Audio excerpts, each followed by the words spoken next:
Vamos allá. Si miréis en el Evangelio de Lucas, capítulo 18, Jesús cuenta la parábola del juez injusto, esta viuda que no le hacían justicia y está todo el día dando la vara a este juez para que le haga justicia. Y al final de la parábola añade un texto con una pregunta un poco inquietante. Estoy en el versículo 6. Dice: el Señor añadió: ya habéis oído lo que dijo aquel mal juez. Pues bien, ¿no hará Dios justicia a sus elegidos que claman a Él día y noche? ¿Creéis que los hará esperar? Os digo que les hará justicia enseguida. Y ahora viene la pregunta: ¿pero cuando venga el Hijo del Hombre, aún encontrará fe en este mundo? Imaginemos que Jesús vuelve en el 8197, por decir un año cualquiera. Esto es posible. Esto ya os lo he explicado aquí en Hechos. La primera generación de cristianos estaban convencidos de que Jesús volvería antes de que ellos murieran. Tanto podemos ver si los escritos de Pablo y, en fin, el espíritu era que aquí antes de Navidad Jesús habrá vuelto. Pero según pasaron los años y las generaciones, empezaron a darse cuenta de que esto no iba a ser así. No le habían interpretado bien a Jesús cuando dijo: vuelvo pronto. Por ejemplo, Pedro en su segunda carta, que ya está al final de su vida, tiene que explicarse a sí mismo y a los nuevos que se han integrado a la Iglesia que esto no va a ser así. Por eso les dice: amados, no ignoren esto, que para el Señor un día es como 1000 años y 1000 años como un día. El Señor no se tarda en cumplir su promesa, según algunos entienden la tardanza, sino que es paciente para con ustedes, no queriendo que nadie perezca, sino que todos vengan al arrepentimiento. ¿Y por qué explico esto, Pedro? Pues porque Pablo, por ejemplo, había dicho en 1 Corintios: he aquí yo os digo un misterio, no todos dormiremos, pero todos seremos transformados en un instante, en un abrir y cerrar de ojos, a la trompeta final, porque sonará la trompeta y los muertos serán resucitados sin corrupción, y nosotros seremos transformados, dando por supuesto que él no habría muerto cuando Jesús volviera. Y lo mismo les dice a los tesalonicenses, en 1 Tesalonicenses, que nosotros que vivimos, que habremos quedado hasta la venida del Señor, de ninguna manera precederemos a los que ya durmieron, porque el Señor mismo descenderá del cielo con aclamación, con voz de arcángel y con trompeta. Bueno, escribe aquí. Pablo está considerando: yo voy a estar aquí cuando el Señor vuelva. Y Pedro pues da esa explicación: bueno, el Señor dijo: vuelvo pronto, pero para él un día es como 1000 años. Lo digo porque esta idea de que a lo mejor Jesús vuelva en el año que he dicho, en el 8197, pues es posible, ¿eh? Es posible. 6000 y pico años faltan. La esperanza del cristiano es que sigue siendo que Jesús regrese pronto, y así vivimos como si fuera a volver mañana, porque también es posible. Hay que contar a la vez con la posibilidad de lo que le pasó a Pablo y a toda aquella generación, que a lo mejor la vuelta del Señor no va a ser tan pronto como quisiéramos. Estos 6173 años que faltarían hasta el 8197 o cualquier año que el Señor vaya a volver, espero no estar aquí con que esto sea una profecía. Lo estoy sacando solo como ejemplo para desarrollar una idea. No estoy diciendo que esto me lo ha revelado el Señor, ¿no? Ojalá falle y venga mucho antes, ¿no? Bueno, volviendo a esa pregunta que hace Jesús, parece que él condiciona a que la fe se mantenga hasta su regreso con que haya personas en cada generación que clamen día y noche por justicia, porque están seguros de que Dios les escucha y que dependen de él, como la viuda de la parábola. Mientras en cada generación haya personas con esa actitud, pues cuando vuelva Jesús encontrará fe en la tierra. Así que nuestra tarea entonces pues tiene este matiz importante. Tenemos que traspasar la fe no solamente a los de nuestra generación, sino también ser eslabones de una cadena que se prolongarían por 6.173 años hasta el 8.197, o el año que sea. Para que cuando vuelva Jesús, si es en esta generación, encuentre fe, pero si es en el 8.197, también siga encontrando fe. Y la segunda carta de Pablo a Timoteo, pues trata mucho de este asunto. Cuando la escribió Pablo, estaba en la cárcel. La segunda vez, Pablo fue encarcelado 2 veces. La primera vez que le encarcelaron, luego fue liberado, y una segunda vez parece que bajo el imperio de Nerón, ya las cosas no eran tan fáciles como la primera, y él intuye que le queda poco para ser ejecutado. Así que es una carta muy especial, es la última que tenemos de Pablo. No sabemos si escribiría alguna más, pero la última que tenemos de él es segunda de Timoteo. Y ahí pues vemos a Pablo al final de su vida expresando unos pensamientos y unos sentimientos muy íntimos frente al siguiente paso que le toca, que es la muerte. Y Pablo escribe esta carta a Timoteo no solamente para despedirse, sino también para exhortarle y animarle para que permanezca fiel y continúe pues con la tarea que Pablo va a dejar, ¿no? Y que además Pablo mismo se la había encomendado imponiéndole las manos. Así que, aunque se trata de un documento escrito hace más de 2000 años, sigue teniendo mucha actualidad hoy día y nos puede dar muchas pistas para esto que dice Pablo aquí, muy interesante. Mi vida está a punto de ser ofrecida en sacrificio. Estoy en el capítulo 4, a partir del versículo 6. La hora de mi muerte está al caer. He luchado con valor, he corrido hasta llegar a la meta, he conservado la fe. Solo me queda recibir la corona correspondiente a mi rectitud, que todos los que esperan pues, me entregará el día del juicio, y no solo a mí, sino a todos los que esperan con amor su manifestación. El hecho de que Pablo haya conservado la fe supone que otros también pueden conservarla y traspasarla. Y entonces, os propongo hoy que nuestra tarea como cristianos es conservar la fe. Y ya he terminado. Mantener o conservar la fe no es como cuando guardas algo en una caja fuerte, ¿eh? Abro aquí una caja, lo meto ahí, la guardo y ahí no entra nadie hasta que otro venga y tenga la combinación y la pueda abrir. La fe es algo vivo y, por lo tanto, conservar la fe es algo que tenemos que saber aplicar en las diferentes etapas de la vida. Cuando algo se conserva, tú pones un tomate en conserva, ese tomate está vivo el día que tú lo abres 40 años después. La fe es algo vivo y conservarla es algo que hay que saber adaptarla a las diferentes etapas de la vida. Si, por ejemplo, tenemos el ejemplo de un bebé. Cuando nace, pues pocas cosas necesita. Hay que darle de comer, crear un ambiente de tranquilidad y silencio para dormir, mantenerlo limpio y darle mucho afecto. Y con eso ya prácticamente eso es lo que hacen allí con la niña aquella. Pero cuando echa a andar, ahí ya todo se transforma. Hay que mantenerle vivo, libre de todos los peligros que hay por todas las partes.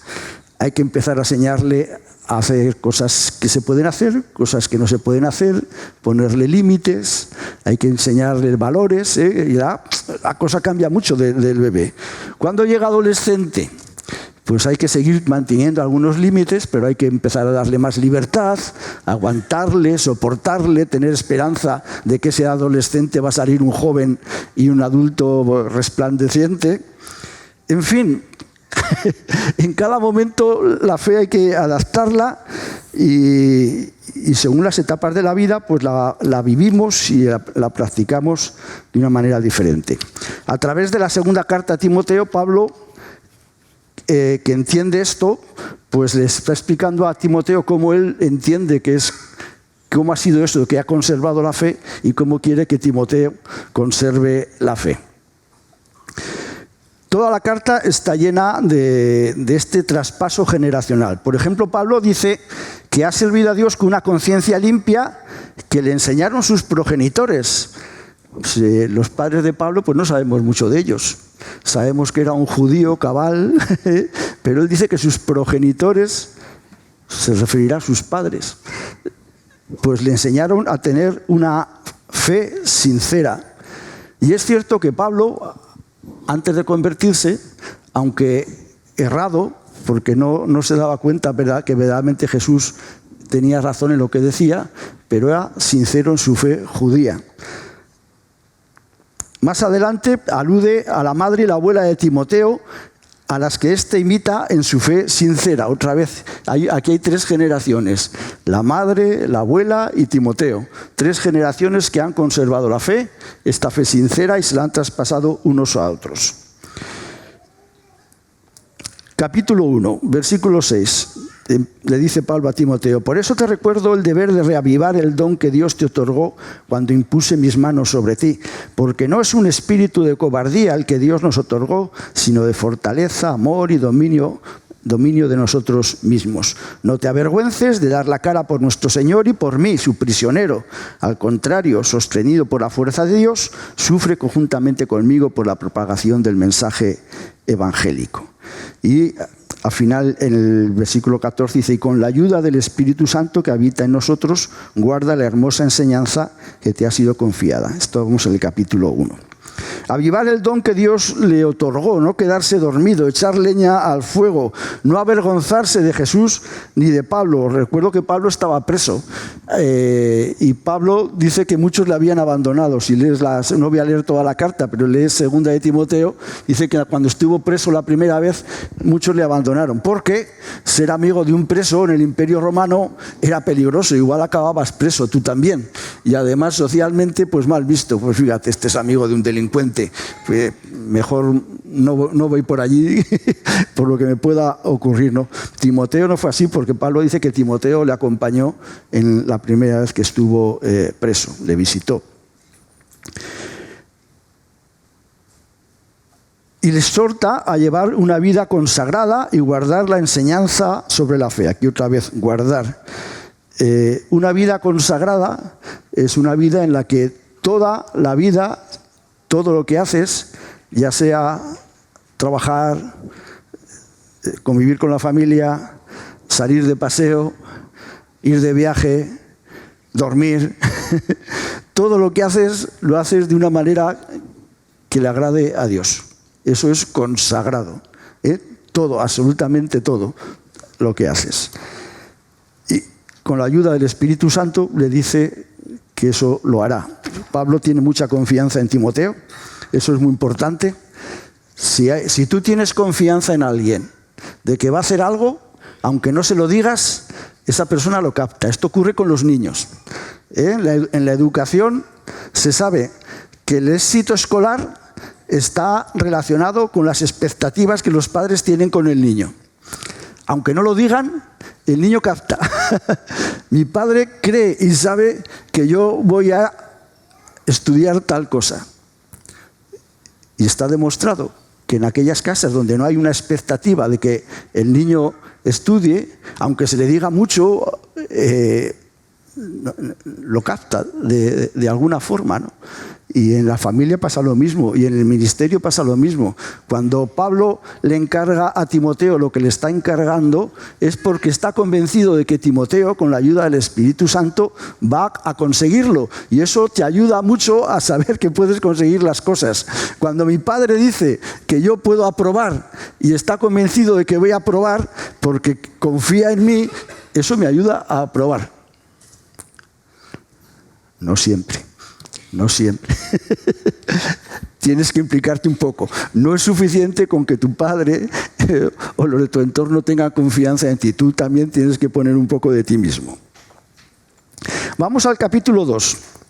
Lo que me oíste proclamar en presencia de testigos, confíalo a personas fieles, capaces a su vez de enseñarlo a otras personas. Toda esta carta está llena de esta idea de traspasar de una generación a otra, de una generación a otra. Lo que yo recibo, lo vivo y se lo doy a otros, y esos lo dan a otros.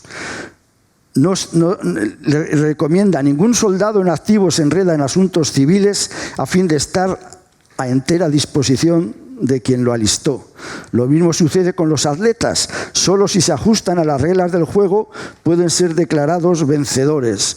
O con el labrador, que solo si se afana en su trabajo tendrá derecho antes que nadie a recoger los frutos. No echarse atrás en horas bajas. Si eres un soldado, si eres un atleta, si eres un agricultor, sabes mucho de cómo obtener resultados a pesar del esfuerzo y del sacrificio que muchas veces requieren las cosas. Y le dice: ten siempre presente a Jesucristo. Como nos explicó muy bien Brian el domingo pasado, esta es la base de todo. En todo tenemos siempre presente a Jesucristo. Él es la base, con Él podemos trabajar, con Él podemos seguir, con Él podemos avanzar, podemos pasar por cualquier circunstancia, podemos conservar la fe y podemos traspasarla a otros. Le dice: evita las discusiones que no sirven para nada. A algunos nos gusta discutir. La palabrería estéril y profana que conduce a una vida irreligiosa. Una vida irreligiosa es una vida donde Dios no tiene nada que ver, donde Dios no interviene. Y pone el ejemplo de unos que se han alejado de la verdad porque decían que la resurrección de los muertos ya había tenido lugar. Bueno, esto en el siglo I pues se ve que algunos habían recibido alguna revelación por ahí. Le recomienda llevar una vida de rectitud, de fe, de amor y de paz en unión con los que invocan limpia y sinceramente al Señor. Y esto es una parte importante también para conservar la fe en nuestra generación, y para las siguientes tenemos que hacerlo en unión con los demás. Esto es un trabajo de comunidad. Quien sirve al Señor no puede ser pendenciero, al contrario, debe ser amable con todos, sufrido, buen educador y capaz de corregir con dulzura a los contradictores.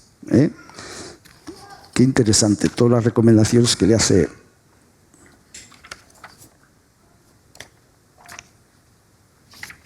Aquí.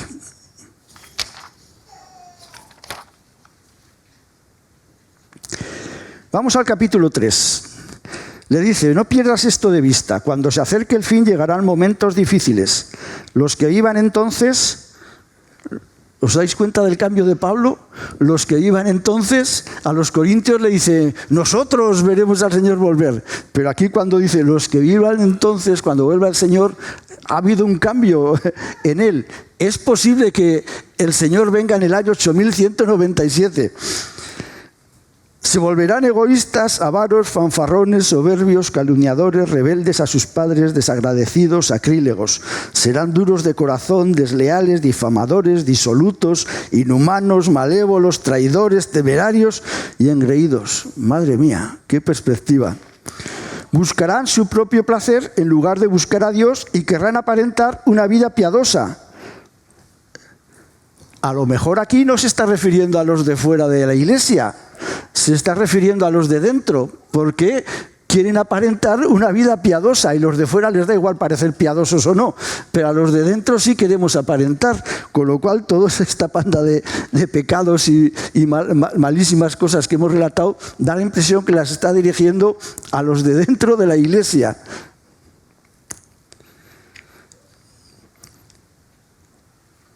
Tú, en cambio, estoy en el versículo 10, capítulo 3, has seguido de cerca mi enseñanza, mi estilo de vida y mis proyectos. Has imitado mi fe, mi mansedumbre, mi amor y mi paciencia. Me has acompañado en las persecuciones y sufrimientos como los que padecí en Antioquía, Iconio y Listra. A veces es difícil encontrar personas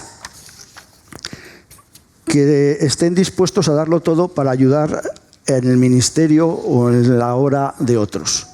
Muchos estamos dispuestos a darlo todo o casi todo o mucho para nuestros propios proyectos.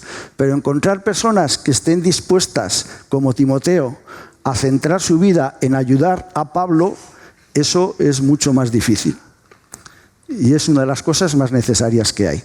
Seguramente Pablo no podría haber hecho ni la mitad de lo que hizo si no hubiera habido personas como Timoteo, como Lucas, que le acompañaron y dedicaron su esfuerzo no a un proyecto personal, sino al proyecto de Pablo, que en realidad era un proyecto encargado por la Iglesia, ¿no? Pero bueno, finalmente estás trabajando bajo la perspectiva de otro, bajo el proyecto de otro, bajo la dirección de otro, las decisiones de otro. Y Timoteo, pues es uno de estos. Os voy a relatar aquí todo lo que hizo Timoteo con Pablo.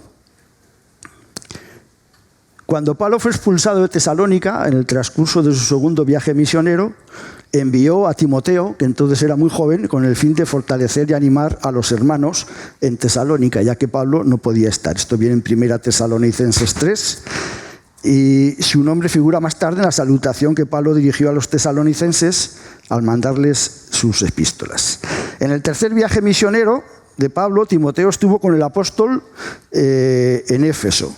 Luego de allí le envió a Macedonia y a Corinto, donde tendría que enfrentarse a situaciones muy complicadas que vienen en Hechos y en las cartas a los corintios. Más tarde, cuando Pablo escribió la segunda epístola a los corintios, de nuevo asocia a Timoteo con él y su trabajo allí. También fue con Pablo a Jerusalén con la ofrenda para los hermanos judíos, que se relata en Hechos. Acompañó a Pablo durante su primer encarcelamiento en Roma y después de que Pablo fuera puesto en libertad esa primera vez, volvió a juntarse con Timoteo en Éfeso, donde le dejó para ir a Macedonia.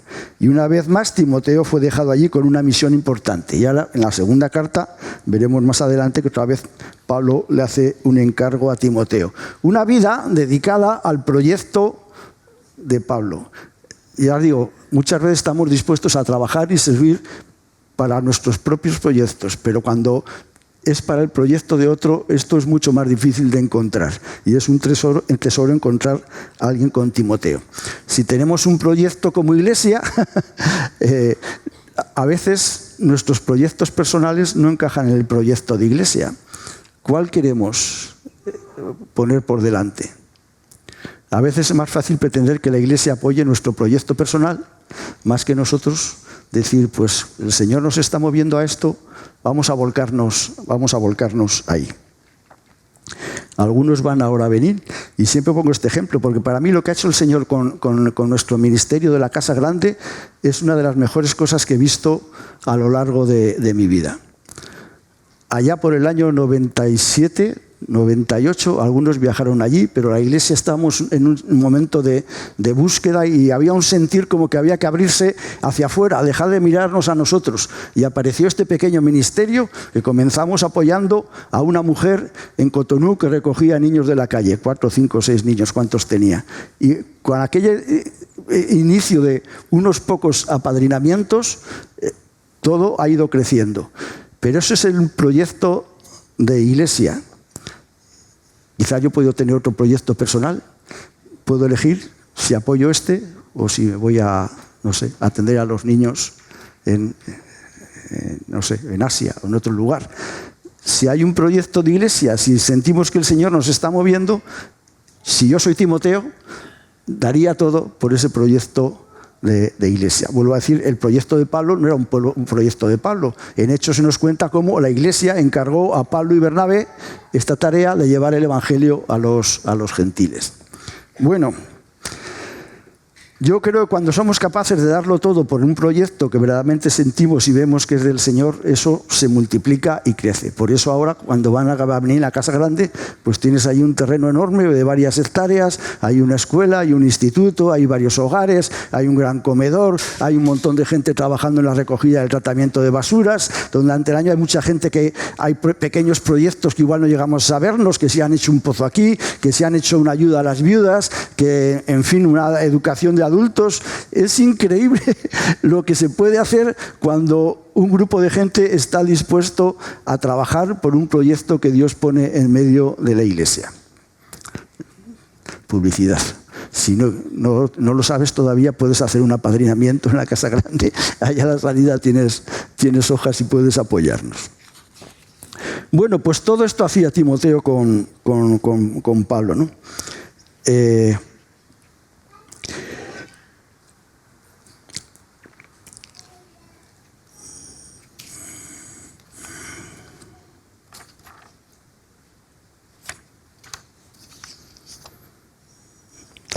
Está aquí, perdón.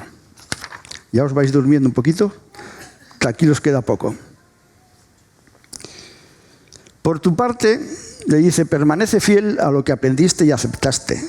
Sabes quiénes fueron tus maestros y que desde la cuna te han sido familiares las Sagradas Escrituras como fuente de sabiduría en orden a la salvación mediante la fe en Cristo Jesús. Toda escritura está inspirada por Dios y es provechosa para enseñar, para argumentar, para corregir y para educar en la rectitud, a fin de que el creyente esté perfectamente equipado para hacer toda clase de bien. Y aquí hay un tema interesante también, esto de que toda escritura es útil, pero no es igual de útil dependiendo de las circunstancias. Es como si tú tienes una bici, una moto y un coche. Todo esto es útil para viajar. Pero si, por ejemplo, quiero ir a Barcelona, no voy a coger la bici. La moto, bueno, si igual tengo que viajar yo solo y sin equipaje, pero lo oportuno sería coger el coche. Pero si tengo que hacer un desplazamiento por Burgos, pues cogeré mi bicicleta. Igual si tengo que ir a visitar a alguien a Quintana Dueñas que me ha invitado a comer, pues a lo mejor voy en moto. ¿Me entendéis? Toda la escritura es útil, pero no toda es igual de útil dependiendo del momento. Es como la fe. Tenemos que saber adaptar la escritura al momento en el que estamos viviendo.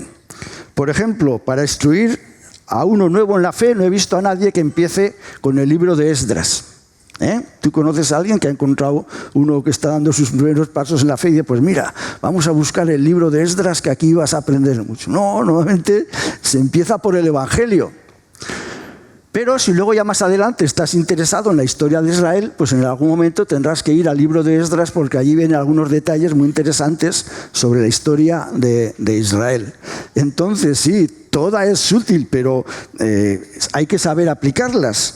Hace unos años la Fundación Pluralismo y Convivencia organizó una reunión de los responsables de las iglesias evangélicas con los técnicos del Ayuntamiento de Burgos para explicarles cómo funciona una iglesia evangélica, qué es, cuáles son en qué creen, sus fundamentos, sus prácticas. De esta manera facilitar la interactuación entre la administración y las iglesias, porque muchas veces pues la administración no entiende lo que es una iglesia. Vas a abrir un local de culto y se piensan que es una industria y te piden lo mismo que pedirían a una fábrica o cosas así. Bueno, pues la fundación trabaja en eso, organiza estas reuniones para que los técnicos de los ayuntamientos, cuando vas allí con una licencia, con un asunto y tal, pues entiendan lo que es una iglesia evangélica y podamos trabajar e interactuar mejor. Bueno, pues cada uno de nosotros fuimos diciendo cómo era nuestra iglesia, lo que hacíamos, cuáles eran nuestros fundamentos, pero el representante de una iglesia sacó la Biblia y se puso a predicar a los técnicos del ayuntamiento que estaban allí. A tiempo y a destiempo, le dice Pablo a Timoteo, predica. ¿Vosotros creéis que eso era oportuno? Yo creo que no. Creo que los técnicos recibieron mejor testimonio de aquellos que les explicamos los fundamentos y cómo funcionamos las iglesias, que no que aquel que se fue muy contento, era una mujer, a su casa, y dice, les he predicado a los técnicos. Hombre, cada cosa tiene su momento, ¿no? Cada cosa tiene su momento. Hace unos meses fuimos a visitar a la alcaldesa, representante de varias iglesias de Burgos, y le explicamos también pues, los problemas que a veces tenemos con el ayuntamiento, nos dimos a conocer, pero antes de irnos le dijimos, ¿podemos orar por usted? Y ahí pues una de las compañeras oró. En ese momento pues pudimos orar por ella y explicar un poquito de lo importante que es la palabra de Dios. Hay que buscar el momento y la oportunidad. Entonces, ni toda la escritura se puede aplicar en cualquier momento, ni eso de predica a tiempo y a destiempo se puede hacer en cualquier momento. Ahora, muchas veces sí que hay que romper las normas, sí que hay que saltarte la vergüenza, o que a veces parecen momentos no oportunos y hay que aprovechar, pero hay que tener una sensibilidad al espíritu para hacer esto. Jesús no se solía callar, pero cuando estuvo ante Pilato y Herodes, se calló. Y no era una persona que se callara delante de nadie. Así que estas cosas hay que saber vivirlas y aplicarlas. Es como la fe. Para conservar la fe tenemos que saber cómo vivir esa fe en cada momento. Y aquí ahora viene una cosa muy interesante. Le dice, porque vendrán tiempos en que no se soportará la auténtica enseñanza, sino que para halagar el oído, quienes escuchan se rodearán de maestros a la medida de sus propios antojos y se apartarán de la verdad. Esto es muy interesante. Da la impresión otra vez que no habla de los de fuera de la iglesia, sino de los de dentro, que escuchan a maestros a su propio antojo para halagar el oído.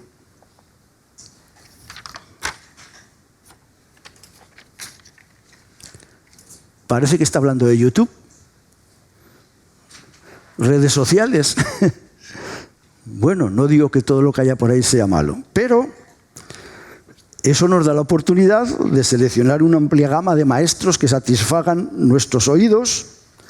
A veces no lo que necesitamos escuchar, sino lo que queremos escuchar o lo que nos gusta escuchar. Y quiero decir una cosa, que la importancia de la predicación en la iglesia, el domingo o en otros momentos,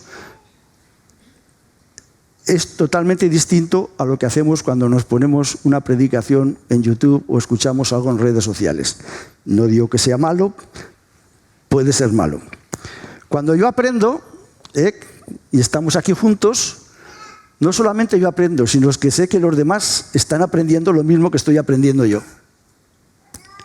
Y eso forma cuerpo, forma grupo.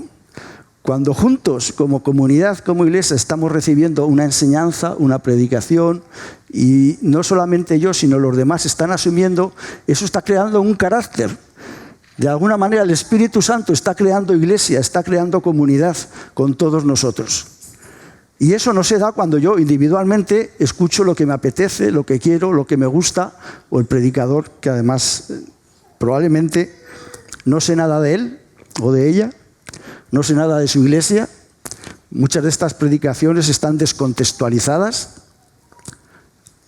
no están aquí, en nuestro país, en nuestro lugar, en nuestra ciudad.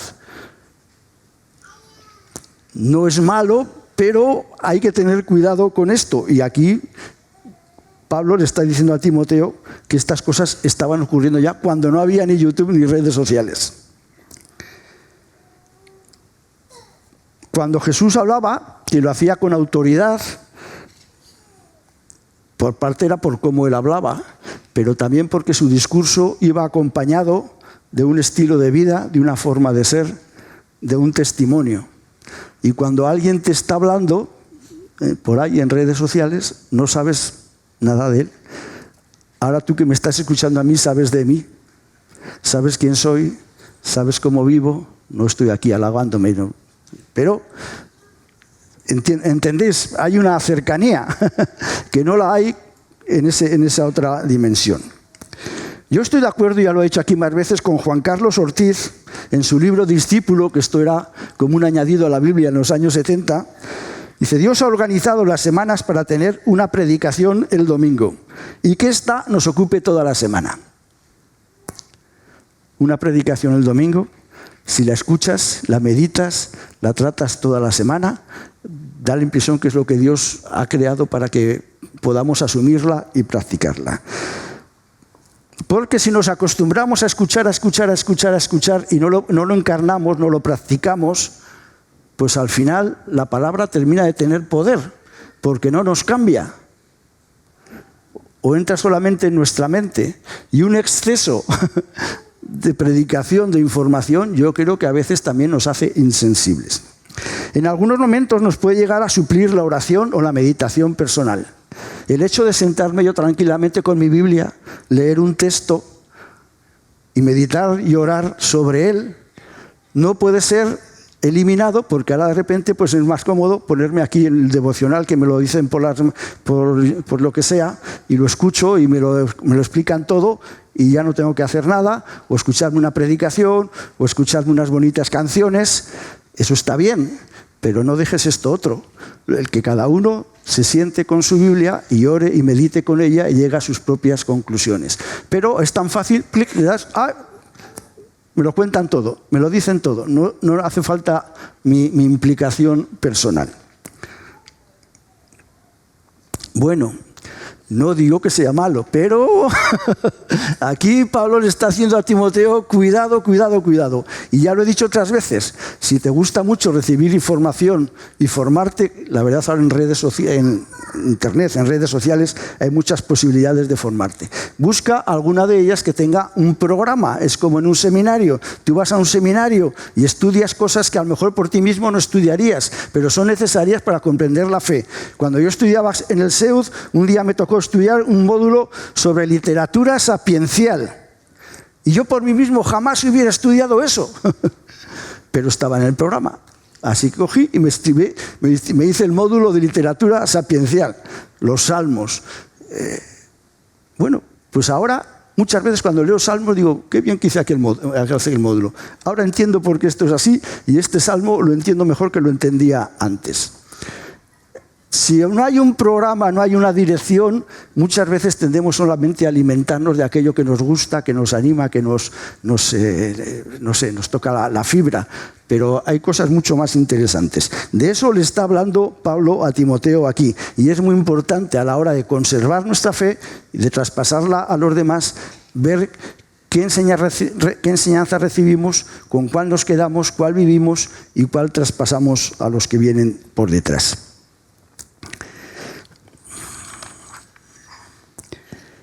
Esto es parte de la sociedad que vivimos hiperprivativa. Toda la hiperprivaticidad. Todo soy yo, todo soy yo, todo soy yo. Pero el Evangelio es comunitario. La mentalidad en la Biblia es de comunidad. Pero en el tiempo que vivimos es como que la persona es lo más importante. Pero en la iglesia, en el Evangelio, en la comunidad, en la mente de los primeros cristianos, uno no era nadie apartado de la familia, apartado de la comunidad, apartado de la iglesia. Somos lo que somos porque somos parte de algo mucho más amplio. Pero hoy día la mentalidad es distinta, es otra. Entonces muchas veces estas cosas no encajan bien con el Evangelio.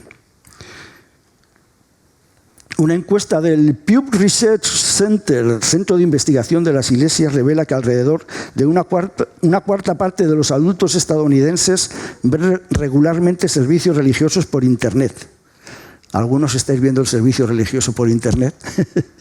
Como digo siempre, espero que tengas una causa importante, estás enfermo, estás trabajando, te has tenido que desplazar. No que estés ahí por comodidad, porque mira, las razones más comunes que ofrecen los estadounidenses para ver los servicios religiosos por Internet son la comodidad y la seguridad.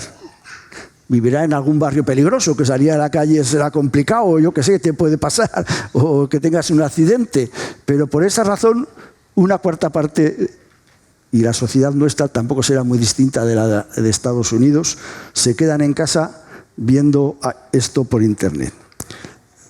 No es malo. Qué bien que podemos emitir el culto en streaming, el que se tiene que quedar en casa, el que se ha desplazado, el que verdaderamente no puede venir, pues mira, algo recibe y algo participa, ¿no? Pero si puedes, hay que estar aquí. Hay que venir personalmente y escuchar aquí la predicación y alabar juntos al Señor y saludarnos y darnos unos besos y saber unos de otros.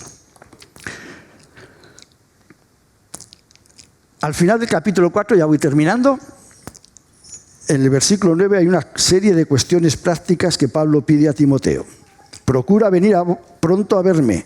Cuando vengas, tráeme el abrigo. Me gusta más la versión Reina Valera que dice tráeme el capote. Y algunos dicen que en realidad Pablo era torero por esto, ¿no? Tráeme, que se había dejado el capote en otro sitio. Tráeme el abrigo que dejé en Troas, en casa de Carpo. Trae también los libros, en especial los pergaminos. Y esto también es una parte importante de esta relación tan interesante que tienen Pablo y Timoteo de conservar y traspasar la fe. Y es que a veces con algunas personas son tan espirituales que no parece que andan a 1 metro del suelo, pero se cae un papel y son incapaces de cogerlo y tirarlos a la papelera, ¿no? Los que habéis estado en el taller mío en el retiro, estos son los hiperespiritualistas, ¿no? En fin,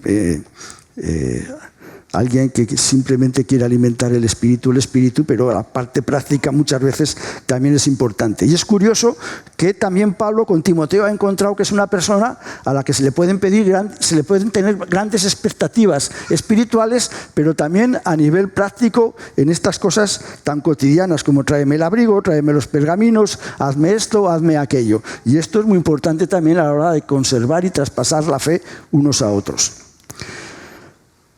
Al final, Pablo resume: mi vida está a punto de ser ofrecida en sacrificio, hemos leído antes, la hora de mi muerte está al caer, he luchado con valor, he corrido hasta llegar a la meta, he conservado la fe. Solo me queda recibir la corona correspondiente a mi rectitud, que el Señor justo juez me entregará el día del juicio. Y no solo a mí, sino a todos los que esperan con amor su manifestación. Pues este resumen de Pablo deberá ser el resumen que todos nosotros deseamos hacer al final de nuestro camino. Unos serán más largos, otros más cortos, algunos esperados, otros inesperados, pero si lo hacemos, sabemos que si Jesús vuelve a nuestra generación, encontrará fe en la tierra. Pero si viene en el 8179 y en cada generación hay personas que pueden identificarse con este testamento de Pablo, también encontrará fe en la tierra. Pues bienvenidos a formar parte de este eslabón que perdura hasta el 8179. Que el Señor os bendiga.